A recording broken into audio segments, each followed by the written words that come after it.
അപ്പോൾ ഞായറാഴ്ചയായിട്ട് എന്താണ് പരിപാടി?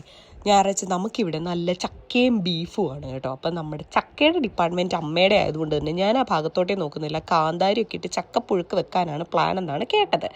അപ്പോൾ നമ്മൾ ബീഫിൻ്റെ കാര്യത്തിലേക്ക് അങ്ങോട്ട് കോൺസെൻട്രേറ്റ് ചെയ്യാമെന്ന് വിചാരിച്ചു. ആദ്യം തന്നെ ഇത് കഴുകി നമുക്ക് വേവാൻ വേണ്ടിയിട്ട് വെക്കണം.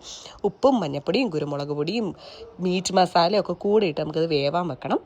ഇവിടെ നല്ലപോലെ വേവണം കേട്ടോ. അത് കാരണം ഒരു 5-8 വിസിൽ വരെ വരുന്നത് വരെ നമ്മൾ വെച്ചിട്ടുണ്ടായിരുന്നു. അതെല്ലാം കഴിഞ്ഞിട്ട് മസാല റെഡിയാക്കണം.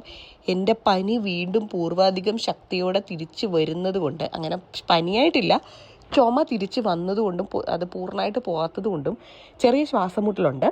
അതുകൊണ്ട് തന്നെ എനിക്ക് ഒറ്റ സ്ട്രെച്ചിൽ ഓടിയെടുക്കാൻ പറ്റുന്നില്ല. പിന്നെ മൊത്തത്തിലുള്ള സാഹചര്യങ്ങൾ കുറച്ച് മോശമാണ്. അതിന് പ്രധാന കാരണം നമുക്ക് വളരെ വേണ്ടപ്പെട്ടവരും ഒക്കെ UAE-യിലും അങ്ങനെയുള്ള സ്ഥലങ്ങളിലൊക്കെ ഉള്ളത് കൊണ്ട് അതിൻ്റെ കാര്യത്തിൽ ഒരു ചെറിയ ടെൻഷനുണ്ട്. വീഡിയോ എന്നാൽ നമ്മുടെ കാര്യങ്ങൾ നടന്നു പോയിക്കൊണ്ടിരിക്കുകയാണല്ലോ. ഓക്കെ, അപ്പം നല്ലപോലെ കുരുമുളക് പൊടിയൊക്കെ ഇട്ടിട്ടാണ് കേട്ടോ ഇവിടെ ബീഫ് ഇങ്ങനെ വരട്ടിയെടുക്കും. ഇപ്പോൾ കുറച്ചധികം ചാറായിട്ട് തോന്നുമെങ്കിലും നമ്മൾ കുറേ സമയം വെച്ച് വരട്ടിയാണ് കേട്ടോ എടുത്തത്. അങ്ങനെ നിറച്ച് കറിവേപ്പിലൊക്കെ ഇട്ടെടുത്ത് അടിപൊളിയായിരുന്നു.